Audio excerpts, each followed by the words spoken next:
How are you guys doing? Welcome back to another video. So we have got our second World Cup hero, Clint Dempsey, who I was really excited actually to see in the release, the second team.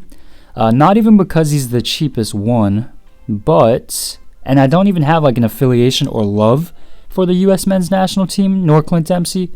But yeah, I was really happy to use him. Pleasantly surprised. He performed really well in game, and he does have a few alternate positions, striker, cam, and I believe winger. So yeah, you can use him in various amounts of attacking positions. Realistically, I feel like he's most suitable to a striker or maybe a center forward, in behind your number 9. Because at cam, I feel like, although he does have really good technical ability, I feel like he doesn't have the highest attributes necessarily there to be extremely the most effective, if that makes sense.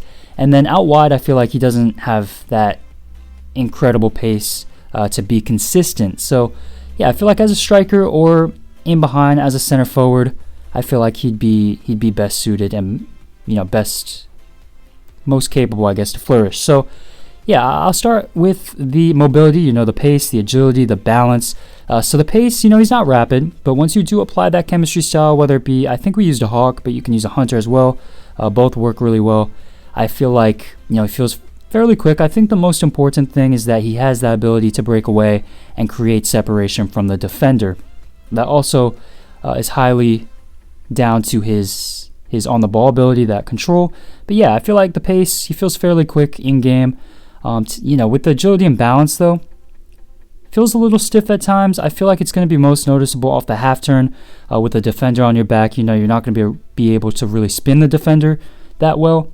But yeah, it doesn't feel clunky. I feel like, in the box, he feels really nice with that close control, that technical ability. He's very good at shifting the defender and kind of maneuvering in these tight spaces. You'll see a lot of instances. I thought, he had very nice ball control and dribbling. He's got a really unique dribbling style, actually. It's not like your messy type touches, but he's got a very deceptive type of dribbling style. I can't really, properly explain it, but yeah, he's got some incredible close control. And the passing, he can play that playmaker role if you really want him to. He's got some very good accuracy.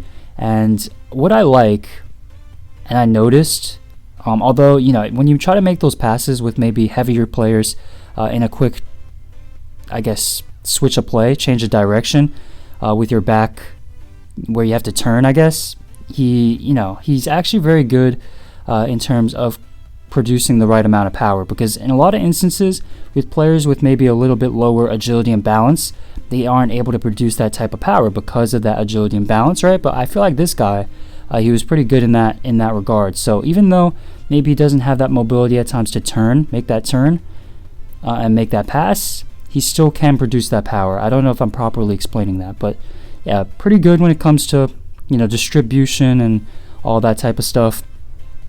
And then you have the strength, which is something that also really stood out for me, and something you'll really notice, especially against those aggressive defenders who like to, I guess, shoulder barge, make those physical challenges. He's really good at withstanding those, and he really doesn't budge. He feels very strong, and another reason why he's so hard to get off the ball with that dribbling as well. Combine that, he's very good in possession. So yeah, very good strength, all around physical, in fact, good stamina.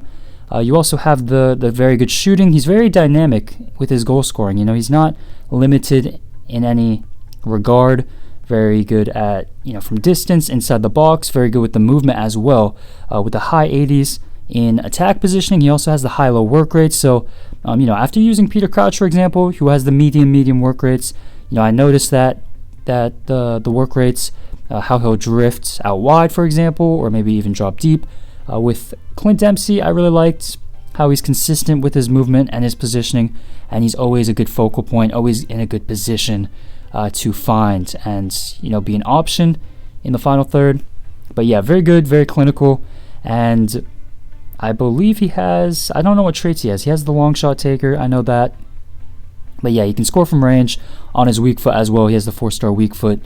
So yeah, it's It's a very well-rounded attacker, and for 15, 16K, you really can't go wrong. So I'll probably end up going out and buying him, whether he starts for me or he's a super sub. I definitely want to keep using him because he was definitely a lot of fun. And yeah, as I said, he's very versatile across that attacking line, and also he, he's just got so many different attributes. Not necessarily excelling in one area, I would say, but just very strong all around. He can do a little bit of everything. So yeah, I would definitely recommend him. If you pack him, definitely would give him a go. And I would just recommend. So that's going to be my video. So of course, please like, subscribe, comment down below if you'd like to see someone else. And yeah, thank you for watching.